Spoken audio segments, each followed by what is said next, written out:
छत्र जाति रघुकुल जन्मु राम अनुग जगु जान। लातहु मारे चढ़ती सिर नीच को धूरी समान। क्षत्रिय जाति रघुकुल में जन्म और फिर मैं श्री राम जी आपका अनुगामी सेवक हूँ, यह जगत जानता है, फिर भला कैसे सहा जाए धूल के समान। नीच कौन है परंतु वह भी लात मारने पर सिर ही चढ़ती है। उठी कर जोड़ी रजाय सुमागा, मनहु वीर रस सोबत जागा। बांधी जटा सिर कसी कटी भाथा, साजी सरास अनुसाया को हाथ। यूं कहकर लक्ष्मण जी ने उठकर हाथ जोड़कर आज्ञा मांगी, मानो वीर रस सोते से जाग उठा हो। सिर पर जटा बांधकर कमर में तरकस कस लिया और धनुष को सजकर तथा बाण को हाथ में लेकर कहा, आजू राम सेवक जसु लेऊं, भरत ही समर सिखावन देऊं। राम निरादर कर फल पाई, सो बहु समर सेज दो भाई। आज मैं श्री राम आपका सेवक होने का यश लूं और भरत को संग्राम में शिक्षा दूं। श्री रामचंद्र जी आपके निरादर का फल पाकर दोनों भाई भरत शत्रुघ्न रण सैया पर सोवे। आई बना भल सकल समाजू, प्रगट करऊं रिस पाछिल आजू। जीमी करी निकर दलई मृगराजू, ले लपेटी लबा जिमी बाजू। अच्छा हुआ जो सारा समाज आकर एकत्र हो गया। आज मैं पिछला सब क्रोध प्रकट करूंगा। जैसे सिंह हाथियों के झुंड को कुचल डालता है और बाज जैसे लबे को लपेटे में ले लेता है, तैसे ही भरत ही सेन समेता।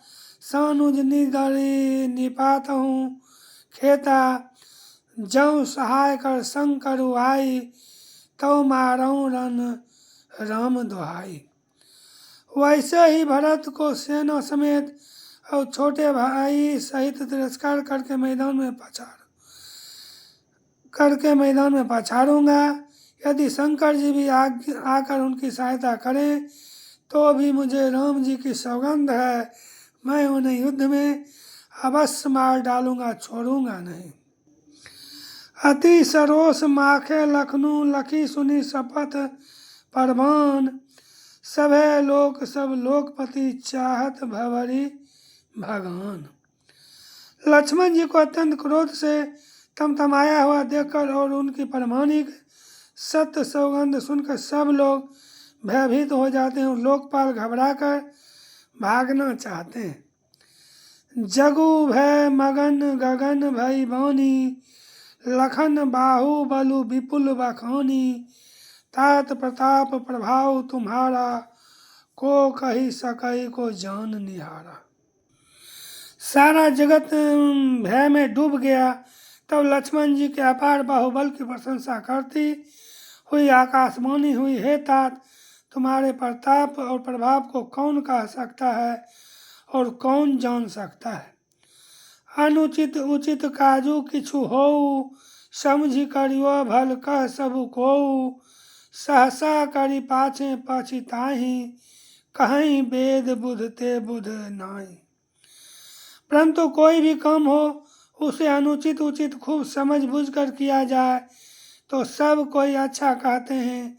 वेद और विद्वान कहते हैं कि जो बिना विचारे जल्दी में किसी काम को करके पीछे पछताते हैं वे बुद्धिमान नहीं है। सुनी सुर वचन लखन सकुचाने, राम सिंह सादर सन माने। कही तात तुम नीति सुहाई, सबते कठिन राज मधु भाई। देववाणी सुनकर लक्ष्मण जी सकचा गए। श्री रामचंद्र जी और सीता जी ने उनका आदर के साथ सम्मान किया और कहा, हे तात, तुमने बड़ी सुंदर नीति कही। हे भाई, राज्य का मद सबसे कठिन मद है। जो अचवंत नृप मात ही तेई, नाहिन साधु सभा जही सेई। सुनहु लखन भल भरत सरीसा, विधि पर पंच मह सुनानो दीसा। जिन्होंने साधुओं की सभा का सेवन सत्संग नहीं किया वे ही राजा राजमद रूपी मदरा का आचमन करते ही पीते ही मतवाले हो जाते हैं। लक्ष्मण सुनो भरत, सरीखा उत्तम पुरुष ब्रह्मा की सृष्टि में न तो कहीं सुना गया है न देखा ही गया है।